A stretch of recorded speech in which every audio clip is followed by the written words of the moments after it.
वैभव जी नमस्कार। आपके सभी देश विदेश के दर्शकों को मेरा सादर नमस्कार। देखिए वैभव जी, जो युद्ध की स्थिति है अभी थोड़ी सी कॉम्प्लेक्स है, क्लैरिटी का अभाव है, चीजें एक दूसरे से जुड़ी जरूर हैं, लेकिन वो इतने ताने बाने के अंदर है कि धागे उलझे हुए हैं। ये बात इसलिए मैं कह रहा हूं कि देखिए किसी तरह से भी एक स्टेटमेंट आता है, काउंटर स्टेटमेंट आता है। अमेरिका का कहना है कि हॉर्मुज उसके कंट्रोल में नहीं है, ऐसा नहीं लगता है। क्योंकि दावे दो जब दो एडवर्सरी होते हैं, किसी ऑपरेशन में इन्वॉल्व होते हैं, तो एक साई ऑप्स होता है, साइकोलॉजिकल वारफेयर चलता है। क्योंकि वो जो कि चलता है बेसिकली सोशल मीडिया के थ्रू, स्टेटमेंट्स के थ्रू, और जो ऑफिशियल वहां की जो प्रेसिडेंट यानी हेड ऑफ द स्टेट्स होते हैं दोनों कंट्रीज के, वो क्या बोलते हैं। अमेरिका का कहना यह है कि हमारा हॉर्मुज पर कंट्रोल है। ईरान का कहना है कि नहीं, कतई भी नहीं है, और हम इसका कंट्रोल अपने हाथ में बनाए हुए हैं। देखिए इस बात की यथार्थ स्थिति को बताए रखना, जब तक कि कोई वहां पर एग्जैक्टली ना रहे, तो क्लैरिटी ना आ जाए, थोड़ा मुश्किल है। लेकिन ये बात इतना जरूर है कि हॉर्मुज से देखो तेल की आवाजाही तो हो रही है, कमर्शियल शिपमेंट हो रहा है, बिजनेस शिपमेंट हो रहा है। नहीं तो अभी तक तेल का दाम 115-16 डॉलर के आसपास होता। ये एक इंडिकेशन है जिसको मैं डॉट को कनेक्ट करने की कोशिश करता हूं वैभव जी। दूसरी बात यह है कि ये पक्ष हुआ हॉर्मुज का। अभी बाबल अल मंदेब, देखिए यहाँ पे कई दिनों से शांति लग रही है, लेकिन जिस तरह से वहां पे हुती ने अपना जो मिसाइल दागी, सऊदी अरब को परेशान किया और सऊदी अरब के भी अटैक किया, उसकी शिपमेंट पर अटैक किया। तो इससे साफ साफ जाहिर होता है कि अमेरिका तो चाहता है कि बाब अल मंदेब वजह एक्सिस है वो थोड़ा और एक्टिव हो जाए, जिससे कि बाकी लोगों की उसमें शामिल होने के लिए या तो मजबूर हो, या फिर उसमें बातचीत में इन्वॉल्व उनका दायरा बढ़ सके, यानी ज्यादा देश उसमें शामिल हो सके। हालांकि ईरान इस बात को नहीं चाहेगा कि बाबल मंदेब के थ्रू ज्यादा एक्टिवनेस दिखाई दे। कारण यह है कि उसके अंदर उसके जो मित्र देश हैं जो उसको मदद कर रहे हैं, वो भी उसमें अफेक्ट हो जाएंगे, जैसे चीन, जैसे मिस्र है, और मिस्र के साथ साथ जैसे वहां पर रशिया का जो ऑयल भारत को आता है, और जो कि बहुत लार्ज क्वांटिटी में 40% को ऊपर क्रॉस कर चुका है, वो भी इसी रास्ते का मैक्सिमम यूज करता है, वो भी एक तरह से अफेक्ट होगा। तो ईरान नहीं चाहेगा कि बाबल अल मंदेब पर बहुत ज्यादा ऑपरेशनली इसको एक्टिव किया जाए। अमेरिका की बात है, जैसा कि आपने कहा अपने इंट्रोडक्टरी रिमार्क्स में।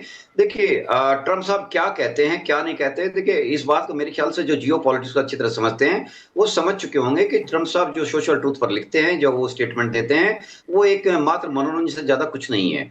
कारण ये है कि वो जानबूझकर ऐसा करते हैं, वो वर्ल्ड का ध्यान बटाते हैं, वर्ल्ड का ध्यान दूसरी तरफ ले जाते हैं, जबकि अमेरिका क्या करेगा क्या नहीं करेगा ये डिपेंड करता है सेंटकॉम। सेंटकॉम पर ऊपर बैठा है उनका डिपार्टमेंट ऑफ वार, और उसके ऊपर बैठा है पेंटागन, और अल्टीमेटली डेफिनेटली जो डिसाइडिंग फैक्टर्स है वो वहां के प्रेसिडेंट को मिला के पूरी एक गवर्निंग बॉडी होती है वहां पे। तो इन सब चीजों को मिलाकर ये लगता है, इसमें यूएई का भी ताजा ताजा जो अपडेट है, लेटेस्ट यूएई है। यूएई का कहना है कि मैं ईरान से अब कुछ बिजनेस के टर्म्स नहीं करूंगा, जो कि ये ईरान को बहुत बड़ा धक्का हो सकता है। क्योंकि देखा जाए कि यूएई ईरान के साथ काफी व्यापार कर रहा था पिछले साल की बात करें तो, जितनी मेरी जानकारी है उसके हिसाब से $6.25 बिलियन का व्यापार हुआ, जिसमें अकेला यूएई का योगदान ऑलमोस्ट $5 बिलियन का रहा है। तो ये ईरान शायद नहीं चाहता था, इसलिए ईरान ने खंडन किया कि नहीं, मिसाइल मेरी तरफ से फायर नहीं हुई है। लेकिन यूएई के अंदर चूंकि उसकी इकोनॉमी इतनी बुरी तरह से डेंट हो गई है, इतनी हिट हुई है, तो शायद ये यूएई को अपना ये एक्शन लेना पड़ा। और इसलिए लेना पड़ा कि उसकी और उसके पास अब रास्ता इसलिए नहीं बचा कि उसकी इकोनॉमी बिल्कुल बहुत ही ज्यादा हो गई, जबकि दुबई एक हैपनिंग पूरे वर्ल्ड के जो लीडिंग जो फर्म्स हैं, लीडिंग बिजनेस हाउसेज है, लीडिंग कंपनियां हैं, वहां से व्यापार करती थी। और टूरिज्म का एक बड़ा बहुत बड़ा डेस्टिनेशन पूरे वर्ल्ड के मैप पे दुबई आ चुका था। लेकिन पिछले उसमें देखा जाए कि ये जितनी खबरें हमारे तक पहुंच रही है छन छन कर, अब ऐसा लगता है कि दुबई का व्यापार जो आज की डेट में वो आधे से भी कम हो चुका है। जी वैभव। बिल्कुल। हकीम जी के पास चलते हैं। सर, ट्रंप का कहना है कि इतने आर्थिक हमले हम करेंगे ईरान पर कि उसको दुनिया से अलग थलग कर देंगे, पूरी तरह से काट देंगे। और उनका यह भी कहना है, उनकी ये नई धमकी है कि जो भी देश ईरान का साथ देंगे वो भी नतीजे भुगतने के लिए तैयार रहें। यह ट्रंप का हालिया बयान है। पहले भी हम आपसे इस पर चर्चा कर चुके हैं कि किस तरह से आर्थिक दिक्कतें ईरान में हो सकती हैं। दिसंबर और जनवरी के महीने में वहां पर बड़े प्रदर्शन भी हुए थे। क्या आपको लगता है आर्थिक हमलों से ही ईरान को झुकाया जा सकता है? क्योंकि सैन्य ताकत का इस्तेमाल करके तो अब तक ईरान को झुका नहीं पाए हैं ट्रंप और उनकी सेना। नमस्कार जी, जय हिंद। देखिए, आप लोग जानना चाहिए, ईरान पे तकरीबन 47 ईयर्स से यानी 1979 से भी सैंक्शंस हैं। ऐसा कभी के कुछ नया कुछ सैंक्शंस नहीं है। हाँ, नेवल ब्लॉकेज किए हैं, ये एडिशनल किए हैं, ऐसा मैं मानता हूं उनके नहीं किए हैं। तो इससे पहले जो अमेरिका ने जो धमकियां दे रहा था कि आर्थिक, इससे कुछ फर्क पड़ने वाला नहीं है ईरान को कि इसके धमकियां, गिरदार धमकियों से। जब जंग से पहले उतना स्ट्रांग ईरान को, अभी यानी हमारे चैनल्स में देख लीजिए, दुनिया भर के चैनल्स में देख लीजिए कि ईरान 1 महीने से ज्यादा रुक नहीं सकता, ईरान को बहुत कमजोर दिखा रहे थे। तो उस वक्त ही ईरान डरा नहीं, कोई रकम का कुछ फर्क नहीं पड़ा ईरान को। तो अब ईरान का पल्ला भारी है। आप सब, पूरी दुनिया को मालूम है, सब है कि जंग में ईरान की जीत है। जो मकसद से ईरान आया था अमेरिका, वो कोई मकसद हासिल नहीं किया। ईरान जो मकसद चाह रहा था वो मकसद हासिल कर रहा है। तो इस वजह से कोई ऐसा कुछ खास फर्क पड़ने वाला नहीं है। हाँ, जितने भी सैंक्शंस लगाए वहां पर कोई दिक्कत उतनी, ऐसा जो बोल रहे हैं ना, ऐसा नहीं। वहां पर क्या है, एक कैस्पियन सी भी है, दूसरा चाइना के लिए ट्रेन के रास्ते, रेलवे लाइंस भी हैं, रोड लाइंस भी हैं। वहां पर वो ऑलरेडी चाइना तो इनकार कर दिया है कि अमेरिका को, मैं बिजनेस, ये प्रेशर टैक्टिक्स चलेगी नहीं, हम डील करेंगे। तो ये सब पूरे देखते हुए, हाँ जरूर, जो चाहे ईरान के कंट्रोल में पूरा स्टेट ऑफ हॉर्मुज है। जैसे जैसे ईरान जिसको भी परमिशन दे रहा है वही शिप जा रहे हैं। अगर कोई भी शिप बगैर परमिशन के जाना चाहे उसको मार रहा है। आप देख रहे हैं दिन ब दिन कुछ ना कुछ, कोई ना कोई ईरान मारता है। तो यही है, जब भी ईरान की नॉलेज में जाओ, ईरान तो बोल रहा है कि स्टेट ऑफ हॉर्मुज खुला है। जो भी अपने दोस्तों के लिए, जो भी अपनी दोस्तों के लिए अपनी परमिशन नहीं लेंगे ईरान का, तो वो मारेगा। ऐसा ये पूरा तरह 100% ईरान के कंट्रोल में ही है। उसके बाद नोवल ब्लॉकेज जो है वो किया हुआ है। हाँ, ये तो जरूर ईरान के जो बड़े जनरल्स हैं और वो सिक्योरिटी नेशनल काउंसिल के चीफ भी, उन्होंने बताया कि वी आर वाचिंग, हम देख रहे हैं। अगर इससे ज्यादा, अगर ऐसे ही नेवल ब्लॉकेज वगैरह कुछ ज्यादा बढ़ाए, अगर जंग का कुछ भी थोड़ी भी हरकत किया या कोई गलती की, तो हम ऐसे बुरी तरह मारेंगे कि आप देखते रह जाएंगे। अब रहा, वो बोलता है कि हर दिन कोई ना कोई बोल देता है कि मैं, अब जब देख लो, कोई भी दीगर धमकियां, जो पहले 40 दिन के वार में कुछ नहीं कर सका, अभी गिरदर गिरदर धमकियां दे रहा है, जबकि उसको मालूम है कि मैं कुछ नहीं कर सकता, सिर्फ धमकियां दे रहा। धमकियों के अलावा कुछ भी नहीं चला रहा है। इस धमकियों से कुछ होने वाला नहीं है। और ईरान भी बहुत लाइट ले रहा है कोई धमकी। हाँ, प्रिपरेशन फुल जरूर रखा है, इसको पता है कि फिर से हमला होगा। तो ऐसा नहीं है कि पहले जैसा बातचीत करते रहे, धोखे से हमले किया है। कोई भी हमला है ना, धोखे के अलावा नहीं किया है। इससे पहले इसराइल हो या अमेरिका हो, धोखे से ही हमला कर रहा था। जब भी बातचीत में बैठता था धमके कर दिए। अब ऐसा नहीं होगा। अब ईरान बोल रहा है, तो जो भी डिफेंसिव में था, अभी थोड़ा थोड़ा थोड़ा अभी ऑफेंसिव में भी आ रहा है। जैसे कि लगा के बूट्स ऑन ग्राउंड बोला, देखे कहां से आने वाला है, कुर्दिस्तान इराक बॉर्डर के साइड पे। जब ईरान गया ऑफेंसिव में जाके, पूरी तरह इराक के अंदर जाए, जितने लोगों थे उनको मार के, जितने कमांडर थे बहुत सारों को उठा लिया, मार के आया वहां पे। इसी तरह देखा जॉर्डन ने, पूरे खाड़ी देश में जितने भी उसके अड्डे थे, जितने भी उसके बेसेस थे, सबको मार दिया। कोई बेस फंक्शनल ऐसा नहीं है। इराक से तो पूरी तरह क्लोज ही कर दिया है। अब बचा था जॉर्डन, जॉर्डन को भी पूरी तरह मार दिया है। अभी बोल रहे हैं कि वो तो प्रिपेयर करके बैठा हुआ कि अब ईरान में जो अमेरिका का एक पार्ट है इसराइल, उसके लिए अगर कोई गलती किया तो इसराइल को पूरी तरह बमबारी, पूरी तरह जो भी जहां से इंटरसेप्टर्स आ रहे थे वो सब पूरा मार के पूरी तरह प्रिपेयर्ड है। ऐसा नहीं है कि खामोश बैठा है। वो जो अमेरिका बोल रहा है धमकियां दे रहा है, धमकियां दे रहा, देने दो, मगर उनका जो काम कर रहे हैं वहां पर कोई रकम का कुछ भी नहीं है। जो ये सब बातें हैं अभी देखना, ये तो रुकने वाली तो नहीं लग रही, जंग तो रुकने वाली नहीं लग रही है। ये तो चलेगी, लंबा चलेगी। जितना लंबा चलेगी उतना इकोनॉमिकली अमेरिका और इसराइल, सारी दुनिया पे असर पड़ेगा।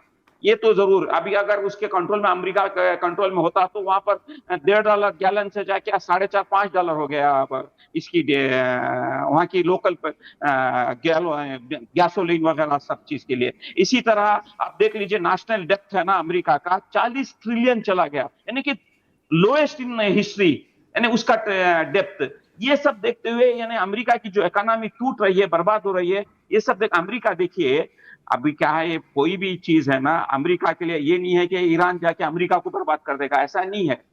अमेरिका की जीत का क्या है, अमेरिकन बेसेस जितने भी खाड़ी विदेशों में है वो खत्म हो जाए, यूं समझो कि ईरान की जीत हो गई, और स्ट्रेट ऑफ हॉर्मुज अपने कंट्रोल में रखेगा।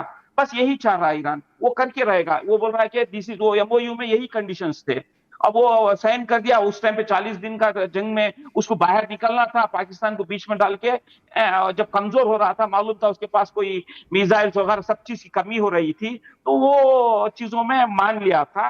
फिर जाके आप जानते हैं, हर दिन, हर वक्त, हर घंटे, दिन भी नहीं, हर घंटे, हर हाफ एन आवर उसके स्टेटमेंट बदलते रहते हैं। इस स्टेटमेंट से कुछ भी नहीं है। बोल दिया था कि खाड़ी है ना, यानी state of Hormuz American territory बन जाएगी। इन्होंने बोला कि आग लगा देंगे स्टेट ऑफ हॉर्मुज। ये सब बातें चलते रहेंगे, कुछ होने वाला नहीं है। प्रोजेक्ट टैक्टिक्स भी ज्यादा देर चलने वाली नहीं है। इसमें ईरान का ही फायदा है, ये प्रोजेक्ट टैक्टिक्स में ईरान का ही फायदा है। जंग कितने दिन चलेगी नहीं, कितने दिन नहीं, इसको लेकर एक सर्वे भी हुआ है मलिक सर। अभी हालिया जो सर्वे हुआ है अमेरिका में, उसमें 33% अमेरिकियों ने ट्रंप के कामकाज को अपनी मंजूरी दी है। 64% लोगों ने उनके कामकाज को नापसंद किया है। अगर हम इस युद्ध की बात करें तो 5 में से 1 अमेरिकी का मानना है कि ईरान के खिलाफ युद्ध करना सही फैसला था। सिर्फ 1 का मानना है 5 में, 4 का कहना है कि नहीं, गलत फैसला था। 80% अमेरिकियों का यह भी मानना है कि यह युद्ध अभी लंबा चलने वाला है। क्या आपको लगता है कि शुरुआत जिन उद्देश्यों के साथ हुई थी इस युद्ध की, वो उद्देश्य तो पूरे हो नहीं पाए अमेरिका के, अब ट्रंप खुद फंस गए हैं? देखिए वैभव जी, इनको हमें ना थोड़ा सा पार्ट्स में समझना पड़ेगा जी। जो चीज हो चुकी है उसको वापस तो नहीं किया जा सकता, उसको एनालाइज जरूर किया जा सकता है। एनालिसिस ये है कि देखिए, ट्रंप साहब ने जब ये युद्ध शुरू किया था इजराइल के साथ मिलकर, उस टाइम मकसद था रिजीम चेंज। निश्चित रूप से आज मैं कन्विंस हूं, कम से कम जितनी मेरी समझ कहती है, वो इसलिए था कि देखिए क्या हो रहा है कि झगड़े की जड़ ये इजराइल वाला मकसद है, जो इशू है वो सेंटर फोकस में रहा। देखिए पहली बात तो ये है कि 79 के बाद से 79 में रजा पहलवी के उस टाइम का जो एक्चुअली शासन कुशासन में बदलता है, जब लंबे टाइम तक कोई वहां पर शासन में बना रहता है, और जब कोई भी शासक ग्रांटेड लेने लगता है जनता को, तो वो कुशासन में ही बदलने लगता है। तो एक तरह से देखा जाए उसकी परिस्थितियों के हिसाब से 79 में जो इस्लामिक क्रांति आई थी, तो उसमें जो लोगों को इकट्ठा किया, कंसंट्रेट किया गया, तो ये कहकर नहीं किया गया कि अच्छी सुशासन के लिए, उनको एक्चुअली वहां पर इस्लामिक क्रांति, सो इस्लामिक क्रांति का नाम दिया, सो दैट इस्लाम के नाम पे सभी लोग एकजुट रहे, और हुए भी। लेकिन इसका रिपरकशन क्या हुआ कि ईरान ने एक ऐसी पॉलिसी अपना ली जिसको ओपन लिखा था, death to Israel, death to America. मेरा अपना मानना यह है वैभव जी कि जो फिलिस्तीन को सेंटर स्टेज में रखा गया, फिलिस्तीन का मुद्दा कोई सुलझाना ही नहीं चाहता, उसको तो एक लाइव अंगारे की तरह जीवित रखना चाहते हैं ताकि उसकी हीट आसपास फैलती रहे और उस पर रोटियां सेकी जा सके। यही हुआ है। आप जॉर्डन से ले लीजिए, मिस्र से ले लीजिए, कोई आदमी उनको हेल्प करने के लिए तैयार नहीं है। बात यह है कि आज भी मेरा मानना है कि यह बात भड़की कब से, 1900 जो इजराइल के अंदर जो अक्टूबर का जो इशू हुआ, हमास ने जो दावा बोला, एक्चुअली इजराइल के अंदर बहुत सारे फिलिस्तीन भी आज भी काम करते हैं, और उस टाइम तो बहुत ही ज्यादा संख्या में काम करते थे। जब यह अटैक हुआ तकरीबन 20-22% फिलिस्तीनी उनके सिस्टम में काम करते, चाहे वो फाइनेंशियल सिस्टम हो या वहां का देखा जाए इंफ्रास्ट्रक्चर सिस्टम है, या कोई भी सिस्टम ले लीजिए, किसी देश को चलाने के लिए अनेकों सिस्टम होते हैं। तो जब यहां से हमास ने जो आग उगली और हमास ने ये किया, तो इजराइल को फ्री हैंड मिल गया, लाइसेंस मिल गया। क्योंकि देखिए इजराइल छोटा सा कंट्री है, छोटी सी पॉपुलेशन है, बहुत ज्यादा पॉपुलेशन नहीं है। तो आज अगर ये चाहता ईरान, तो ईरान अपने मुद्दों को सुलझा सकता था बैठ के, और अमेरिका सीन से आउट हो जाता। तो अगर ईरान अपने देशों को लेकर, खाड़ी के देशों को, सऊदी अरब को लेकर, यूएई को लेकर, जो मजबूत इकोनॉमी है इस पूरे खित्ते की, उनको लेकर सुलझा, अगर इसको अमेरिका को आउट करना था, तो उनसे बैठ के बात करके अपने इश्यूज को टेबल पर लेके आ सकते थे। लेकिन क्या हो रहा है कि ईरान के मन में एक वहां पे जिसको कहते हैं ना आम भाषा में, चौधरी बनने की जिद है पहले से ही है। क्योंकि चौधरी बनने के ये 4 स्तंभ है। सऊदी अरब कहता है कि इस्लाम मेरे यहां से शुरू हुआ तो मैं ही बनूंगा। तुर्की कहता है कि नहीं, ऑटोमन एम्पायर मेरे यहां से लीनिएज है तो मैं बनूंगा। पाकिस्तान कहता है कि ये नया चौधरी जो पाकिस्तान है, ये कहता है नहीं, इस्लामिक एटम बम तो मेरे पास है तो मैं अपराइज रखता हूं। ईरान कहता है नहीं, मेरे पास तो एक लंबी सभ्यता है, तो इस्लामी मुल्क का मैं अलंबरदार हूं। तो ये कहानी पहले चल रही थी। यही हुआ, लंबा युद्ध चला ईरान इराक के बीच में, 9 साल तक चला। लेकिन ईरान उसमें भी नहीं दबा। ये बात बिल्कुल सही है, मैं मानता हूं कि ईरान एक सभ्यतिक कंट्री है, सभ्यता है, लोग वहां के बड़े जीवंत है। लेकिन हो क्या रहा है कि देखिए, किसी भी देश की पॉलिसी गवर्न करती है वहां के शासक से, यानी हेड ऑफ द स्टेट से। हेड ऑफ द स्टेट ने कन्फ्रंटेशन का रास्ता अपनाया कुछ कंट्री के साथ, इजराइल के साथ भी उन्होंने यही किया। और इजराइल के साथ जब इजराइल को अपना अस्तित्व का खतरा नजर, उसके साथ जुड़ गया अमेरिका। जुड़ा हुआ, ये पहले से जुड़ा हुआ है अमेरिका, वो आपको अलग नहीं कर सकते। तो अमेरिका ने जब अटैक किया, उसका आकलन मुझे क्या है आज पता चलता है। देखिए, आप फ्यूचर का आकलन लगा सकते हैं, आइडिया लगा सकते हैं, प्रोबेबिलिटी कर सकते हैं, लेकिन उस प्रोबेबिलिस्टिक मॉडल में आप गारंटी एश्योर नहीं कर सकते। तो आज लगता है कि अमेरिका का असेसमेंट गलत था। ईरान के पास एक तरह से जो उसने एक मोज़ेक पद्धति अपनाई, उसके अंदर 31 प्रोविंसेस है, तो 31 इकाई उसने लड़ाई के अपना बनाई हुई है। क्या होता है कि जब सेंट्रलाइज्ड मॉडल होता है किसी अथॉरिटी का, तो उसको उसको नेस्तनाबूद करना कंपैरेटिवली आसान होता है कि आप टॉप एचेलॉन को किल कर दीजिए तो बाकी शैम्बल्स में आ जाते हैं। यहां पे हर मौजिक यूनिट अपने आप में एक डिसीजन मेकिंग यूनिट है, और आईआरजीसी एक हार्डलाइन फैक्शन है, जो कि इतना हार्डलाइन है कि वो किसी चीज पे कंप्रोमाइज नहीं करना चाहता। देखिए, मेरे ख्याल से ईरान ने वो गलती करी जो यूक्रेन ने की। यूक्रेन बैठता अपने पड़ोसी के साथ, अपने इश्यूज को समझाता, तो आज ये हालत ना होती। मजा कौन ले रहा है इसमें पूरे सीन के अंदर? पूरे यूरोपियन कंट्रीज, खासकर अमेरिका। जैसे रूस आज यूक्रेन से थोड़ी लड़ रहा है, यूक्रेन के माध्यम से वो पूरे नेटो कंट्री से, उसके पीछे जो खड़े अलमदार, उनसे लड़ रहा है, अमेरिका से लड़ रहा है। इसलिए रूस पूरा सपोर्ट करना चाहता है, कर भी रहा है ईरान को, ताकि वो उसका दुश्मन यानी अमेरिका, जो इनडायरेक्टली उसको पीछे से सपोर्ट कर रहा है, तो उसको भी वीकन किया जाए। कभी भी अमेरिका ये थोड़ी चाहता है कि रूस हार जाए या रूस जीत जाए, वो चाहता है रूस उलझा रहे। यही हवा अब यहां पे आ गई है। आता हूं अमेरिका पे। देखिए, ट्रंप प्रशासन ये चाहता है कि ये नवंबर तक ऐसे ही युद्ध चलता रहे, कभी युद्ध हो गया, कभी शांति, कभी युद्ध। कारण है उसका, कारण ये है कि जैसे ही एमओयू हुआ था, एमओयू के पक्ष में जितने भी पॉइंट थे, उसमें से 90% पॉइंट अमेरिका के खिलाफ थे, यानी ईरान के पक्ष में गए। तो वाई वाई होने लगी, अमेरिका में इसका बैकलैश शुरू हो गया। तो ट्रंप साहब को लगा कि नहीं, मैंने G7 के शिखर सम्मेलन में वाई वाई लूटने के लिए साइन तो कर दिया। तो जैसे ही ईरान ने एक गलती की, वहां से 2 शिप पर अटैक किया, 3 दिन के बाद ही अमेरिका शुरू हो गया। और अमेरिका आज ये चाहता है कि कम से कम नवंबर तक अगर खिंच जाएंगे इलेक्शन में, ट्रंप साहब अपने आप को कम से कम हारा तो नहीं दिखा सकते। अगर वो जीता भी नहीं दिखा सकते, तो उनकी पॉलिसी ये है कि 2 पॉलिसी है उनकी इस टाइम, मुझे लगता है। जो एक तो ये है कि ये हिट एंड रन का जो पद्धति है, ये चलती रहे नवंबर तक। और दूसरी ये है कि वो चाहते हैं बाबल अल-मंदेब पे ईरान और अटैक करे, हूती और अटैक करे, ताकि वर्ल्ड कम्युनिटी उसको उसमें खींचा जा सके। ये वर्ल्ड कम्युनिटी अपने आप मजबूर हो जाएगी, क्योंकि लोगों के बहुत लार्ज स्टेक्स है, ऑयल ही नहीं, पूरा का पूरा बिजनेस इस पे लगा हुआ है। हालांकि अभी अमेरिका का जो लगा हुआ है, उससे ईरान को तकरीबन 140 से 160 मिलियन डॉलर नुकसान हो रहा है। लेकिन उसको जो ऑक्सीजन मिल रहा है वो चाइना से मिल रहा है, hardware, live intelligence, live feed, और रशिया से मिल रहा है, नॉर्थ कोरिया से मिल रहा है। देखिए, देशों के मित्र तो बनते हैं, कोई भी देश अलग तो होता नहीं है। अगर आपके कुछ एडवर्सरी है, तो उसके एडवर्सरी के एडवर्सरी आपके मित्र बन जाते हैं। तो यही आज हो रहा है कि ईरान इसलिए खड़ा है कि उसको मिलिट्री हार्डवेयर, उसको मिलिट्री अपग्रेडेशन, उसका रिप्लेसमेंट जारी है। कहां से? ये 2-3 कंट्री से।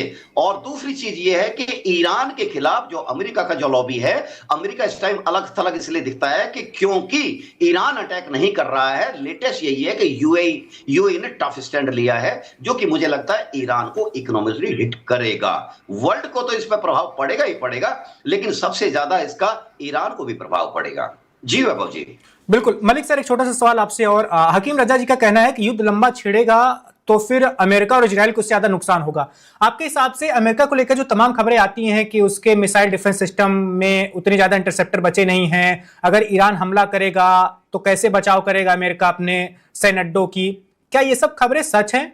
अमेरिका जंग में इसलिए रुका था क्योंकि वो हमलों को रोक पाने में सफल नहीं हो पा रहा था, उसके पास इंटरसेप्टर्स की कमी हो रही थी, उसके जो मिसाइल डिफेंस सिस्टम वो तबाह हो रहे थे। वो वैभव जी, हर देश के पास ना एक रेड और ग्रीन बुक अपनी होती है, जिसमें वो दुश्मन का आकलन करता है, और प्लस माइनस उसके बेसिकली उनके जो थिंक टैंक्स है वो उसके अंदर अपना रिकॉर्ड करते हैं चीजों को। देखिए, ये हम सब जानते हैं कि कोई भी मिसाइल बनाने में ये ओवरनाइट पटाखा नहीं है कि बना दिया और ओवरनाइट हमने प्रोडक्ट शुरू कर दिया। निश्चित रूप से missiles take a lot of time, interceptors they are also missiles. और एटी डिफेंस सिस्टम से they are also equipment, radar system से अगर नष्ट हो जाता है, जैसे कि ईरान ने शुरू में ही जॉर्डन के अंदर इनका बहुत बड़ा एक एयर डिफेंस सिस्टम नष्ट किया था, बिलियंस ऑफ डॉलर्स लगते हैं। मानता हूं इस बात को कि yes, assets takes times to create, लेकिन किसी देश के अंदर कितनी मिसाइल्स है, कितने इंटरसेप्टर्स है, ये बहुत अति कॉन्फिडेंशियल टॉप सीक्रेट चीज होती है। मुझे नहीं लगता कि ये सब एक कयास है। निश्चित रूप से अगर वहां पे यूज हो रही है मिसाइल्स और इंटरसेप्टर यूज हो रहे हैं तो कमी तो आएगी, लेकिन कितना उसके जखीरे में, इन्वेंट्री में है, इसको तो मुझे नहीं लगता कि कोई ठीक ठीक आकलन इसका कर सकता है, अनलेस कोई अंदर का ही यानी भीतर भेदी ही बाहर की इंफॉर्मेशन को बाहर दे दे। मुझे नहीं लगता कि ये ठीक आकलन है। दूसरी बात है, अमेरिका को मुझे नहीं लगता कोई ज्यादा फर्क पड़ रहा है। अमेरिका को फर्क पड़ता है क्योंकि वार अमेरिका की इकोनॉमी है, पैरेलल इकोनॉमी है, और ये उसने हर युद्ध के अंदर प्रूव किया। जब जब युद्ध हुए हैं, अमेरिका की इकोनॉमी उन युद्धों के बाद और ज्यादा तेजी से आगे गई है। ये हम रिकॉर्ड के हिसाब से कहते हैं, जो डेटा अवेलेबल है ओपन सोर्स में अवेलेबल है। दूसरी बात है, आज तो इकोनॉमी के अमेरिका के पास तो देखिए गैस का भंडार की ऑर्डर्स की लाइन लग चुकी है। तेल अमेरिका का कई गुना बढ़ चुका है, तेल का एक्सपोर्ट। तो देखिए अमेरिका को मुझे लगता कोई खास फर्क पड़ रहा है। जरूर वहां पे गैसोलीन वगैरह तेज उसके दाम बढ़े हैं और महंगाई का भी आंकड़ा वहां पे पड़ा है, ये मैं मान सकता हूं, लेकिन मैं ये नहीं मानता कि अमेरिका को इतना नुकसान होगा जितना कि ईरान को होगा। जी बिल्कुल, अगले सवाल की ओर आगे बढ़ते हैं। हकीम रजा जी, अभी आपसे मैंने सवाल किया था कि अलग थलग करने की कोशिश ट्रंप कर रहे हैं ईरान को, बहुत पहले से ही कोशिश हो रही है। आपने खुद ही बताया कि 40 साल से ज्यादा वक्त से प्रतिबंधों का सामना कर रहा है ईरान अमेरिका के। लेकिन युद्ध की शुरुआत के बाद हमने देखा था कि वैश्विक समुदाय के कुछ लोग, कुछ देश ईरान के समर्थन में भी आए थे। स्पेन में काफी नाराजगी दिखी थी इस युद्ध को लेकर, भर्त्सना की गई थी इजराइल की, अमेरिका की। कई सारे और देश हैं जो नेटो के सदस्य हैं, वो भी ईरान का थोड़ा बहुत हिमायती बनने की कोशिश कर रहे थे। लेकिन जब जंग शुरू हुई, जंग इतना लंबा छिड़ी और ईरान ने जब अपने सहयोगी या कह लें पड़ोसी देशों पर निशाना बनाया, सऊदी अरब हो गया, यूएई हो गया, कतर, कुवैत, बहरीन हो गया, जब वहां पर ईरान की मिसाइलें गई, ड्रोन्स गए, तब कहा गया कि ये बहुत ज्यादा हो गया, इन देशों को ये सब चीजें पसंद नहीं आई। क्या आपको लगता है कि जैसा कि यूएई ने स्टैंड लिया है, अभी जैसा कि मलिक सर बता रहे थे, धीरे धीरे मध्य पूर्व के ज्यादातर मुस्लिम देशों में ईरान को लेकर नकारात्मक छवि अब बन रही है? देखिए, ये जो यूएई हो या गल्फ हो या मुस्लिम देश हो, अमेरिका और इसराइल जब दुनिया के बड़े ताकतें कुछ नहीं कर सके ईरान का, तो ये बच्चे, ये मच्छर हैं इनके साथ, ईरान के सामने। ये सब अमेरिका और इसराइल के सामने तो बच्चे हैं। बच्चे क्या ही कर लेंगे ईरान को, ये याद रख लीजिए। जो दुनिया के सुपर, आप सब दुनिया मानते हैं कि दुनिया की सबसे एयर पावर, टेक्नोलॉजिकली हर एंगल में अमेरिका और इसराइल, ये दोनों मिलके, उसके साथ में पूरा नाटो, पूरा अरब देश साथ में ही थे, पूरे बेसेस देखे थे, पूरे का पूरा अरब देश ईरान, इसके अमेरिका के साथ ही जंग लड़े आगे ईरान के खिलाफ। अब ये इससे कुछ फर्क पड़ने वाला नहीं है। थोड़ा मैं जरा डिटेल में बता दूं, जैसे कि हमारे बताए थे, तो उसमें मैं भी थोड़ा इसको डिटेल बोल दूं कि देखिए 1979 से जब रेवोल्यूशन आया, ये इस्लामिक रेवोल्यूशन नाम था, मगर उसके आड़ में आप देख लीजिए तकरीबन 9 साल इराक के साथ, इराक ने कभी भी ईरान किसी के साथ जंग में गया नहीं। इराक आया, हमला किया, उसके पीछे अमेरिका, पूरी दुनिया इंक्लूडिंग रशिया भी इराक के साथ ही था। तकरीबन 9 साल युद्ध लड़ा। उसके बावजूद भी इतने सैंक्शन, 50 साल से सैंक्शंस हुए, उसके बावजूद आज दुनिया में डेवलपमेंट, एजुकेशन में देख लीजिए, हर एंगल में पूरी दुनिया में सबसे ज्यादा पीएचडी रिसर्च सेंटर ईरान के हैं।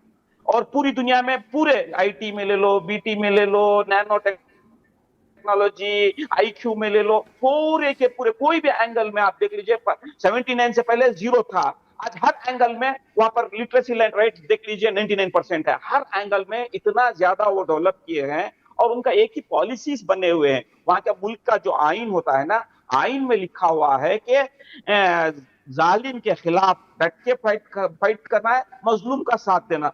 चूंकि फलस्तीनी मजलूम थे, इसराइल ने जुल्म कर रहा था, आप पूरी दुनिया को मालूम है कि आके आपको ऑक्यूपाइड कर लेके, जिस तरीके से 1948 के बाद जब यूएन में होने के बाद देख लीजिए, जितने भी यूएन में सबसे ज्यादा इसराइल के खिलाफ रेजोल्यूशंस हैं, पूरा अमेरिका वीटो कर लेके जा रहा है। वो तो जुल्म जब ज्यादा करते हैं तो ये मजबूर है कि वहां के आइन के हिसाब से चलना पड़ेगा। तो उन्होंने पॉलिसी इसमें पॉलिसी के हिसाब से उनको फलस्तीन का साथ दे रहे हैं। और जहां जहां भी रेजिस्टेंस, मसलन हिजबुल्लाह को क्यों दे रहा है, चूंकि आप लेबनान में फलस्तीन है, इसराइल ने जाके हमला किया था, हिजबुल्लाह बना, उनको साथ दे रहा। जहां पर भी इसी तरह इराक और हाल ही की बात कर लेंगे, हाल ही में इराक और सीरिया में दाइश ISIS को किसने ट्रेन किया?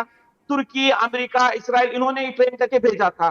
नाम क्या? देखिए यहाँ पर दो टाइप का, इमाम ख्वानी ने बार बार साफ क्लियर बता दिए थे कि दो टाइप इस्लाम है। एक अमेरिकन इस्लाम, जो पूरे खाड़ी देश में जितने भी है वो पूरे का पूरा अमेरिकन इस्लाम है। जिस तरीके उसी अमेरिकन इस्लाम में जैसे हिलरी क्लिंटन ने साफ बोला कि we have taken the Wahhabi brand and then we have train the Al Qaeda, Taliban, ISIS, ये सब पूरे के पूरे इस तरीके के जितने भी है ना, जो बेगुनाह को मारता है, उसको कहते हैं हम आतंकवाद। वो जो जालिम बोलते हैं वो पूरा, उसके खिलाफ ईरान ने देखिए गए, ईरान ने अपना मसलन कुछ फोर्स बनाया। किस लिए बनाया? चूंकि वो इराक और सीरिया में लड़ने के लिए कासिम सुलेमानी को भेजे, अब ये करके वहां पर पूरे मार के दिखाया।